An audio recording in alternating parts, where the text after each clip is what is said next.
Hey guys, thank you for watching the Slat Rock channel. If you're new here, don't forget to subscribe and hit that bell icon to get notified every time we post a new video. And if you've already done so, just make sure that it's still active. Today we present you with 10 wrestlers you didn't know also had albums. In order to make it as a wrestler, one thing you need to do is entertain the crowd. Over the years, there have been plenty of wrestlers who have aimed to do just that within the squared circle, though some have shown talents outside of the ring. Though superstars like The Rock, Batista, and John Cena have taken their skills to Hollywood, there have been many stars who are more musically inclined. Here are 10 wrestlers you didn't know had their own albums. Number 10. Lita. One of the most iconic women in wrestling, Lita started her WWE career from humble origins, first as the manager of Essa Rios before having much greater success with the Hardys as Team Extreme. As a singles competitor, Lita won the WWE Women's Championship on 4 occasions and being part of the first ever women's main event in Raw history. While the majority of her career was covered in her 2014 Hall of Fame induction, few fans know of her music career. In 2006, Lita formed the amazingly named band The Luchagors, in which the former champion provided vocals. Releasing their only album the next year, the band never really took off, and after a disappointing UK tour, the group disbanded in 2014. Though most fans will have never heard of the Luchagors, more eagle-eyed members of the WWE Universe will spot Lita rocking a Luchagors shirt during her retirement match at Survivor Series 2006. Number 9. Jimmy Hart. If there were a Mount Rushmore of wrestling managers, you'd be sure to find Jimmy Hart's face on the monument, sunglasses and all. The list of men who Hart has managed is a who's who of stars, with Bret Hart, the Honky Tonk Man, and Hulk Hogan all being clients of the Mouth of the South. Not just an icon of the squared circle, Hart had great success in music and is possibly the most successful performer on this list. In the 1960s, Hart was part of the Gentrys, a popular band at the time which released several hits.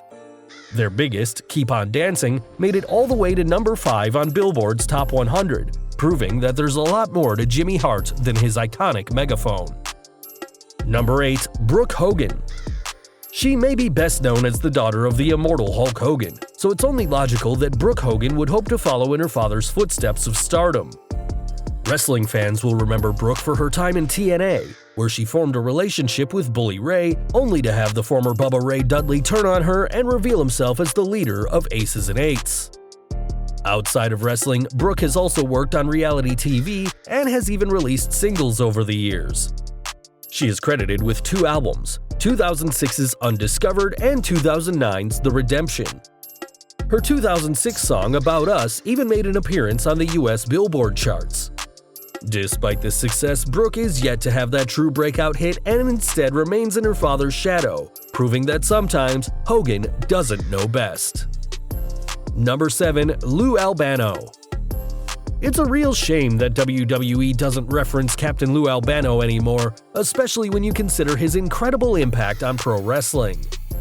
While working with Cyndi Lauper on Girls Just Wanna Have Fun, the partnership helped launch the rock and wrestling era, which took the WWF to the next level. Inside wrestling, Albano managed plenty of top stars during the 1980s, including Greg the Hammer Valentine and Don Morocco.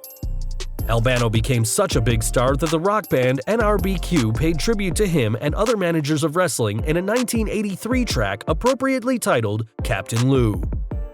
Providing vocals on the song, Albano would also perform on another single for the group called Borden House Pie and would remain his wacky and colorful self until his death in October 2009, aged 76.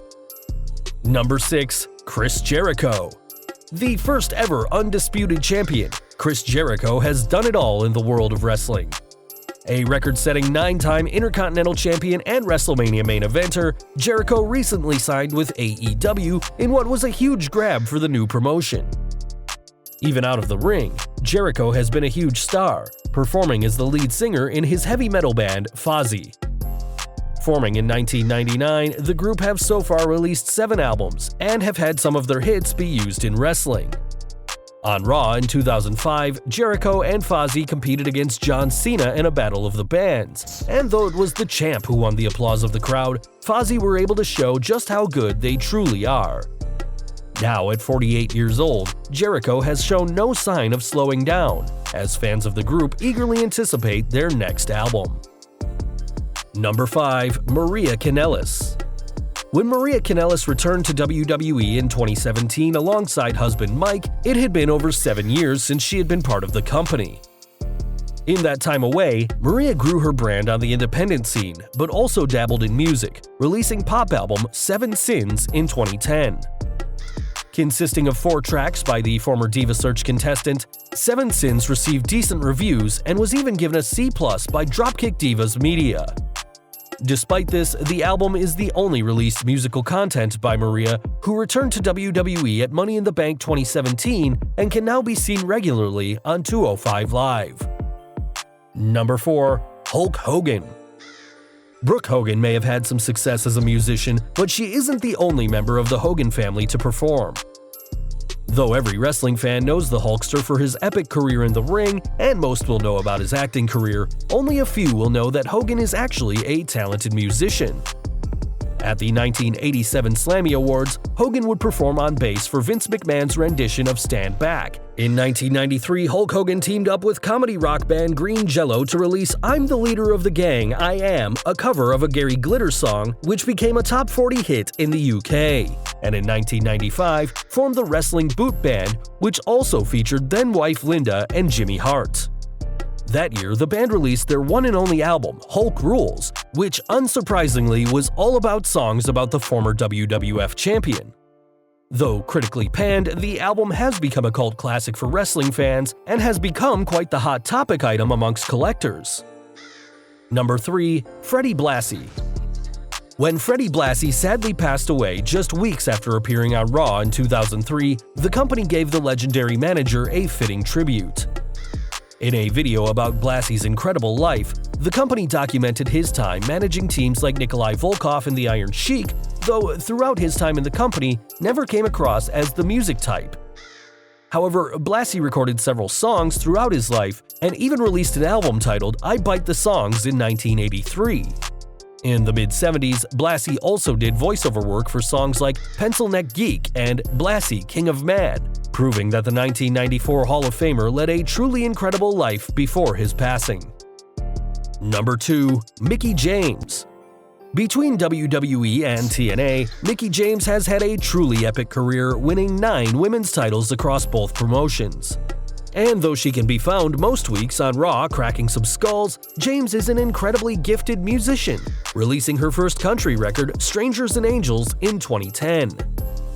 3 years later, James released her second album, Somebody's Gonna Pay, with the titular track having a music video featuring her friend and foe Trish Stratus, as well as her husband Magnus. In 2017, James was inducted into the Native American Music Awards Hall of Fame, and in recent years has won several awards including Best Song and Best Single Recording. With multiple accolades in both music and wrestling, fans can't help but wonder whether the master of the Mick Kick will ever get to perform live on Raw. Number 1. Macho Man Randy Savage. A conversation about the greatest superstars of all time wouldn't be complete without the inclusion of the Macho Man Randy Savage.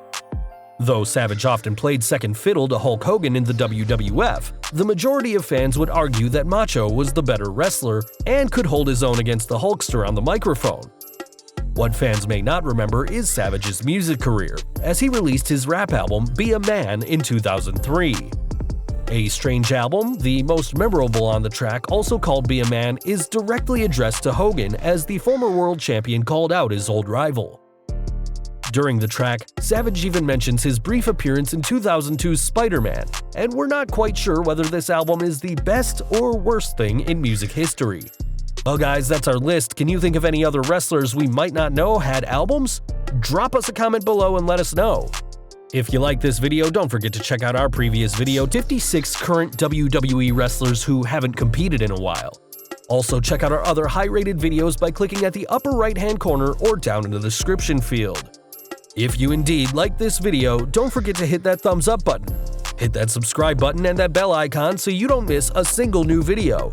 You can follow us on Facebook and Twitter, and as always, thank you for watching.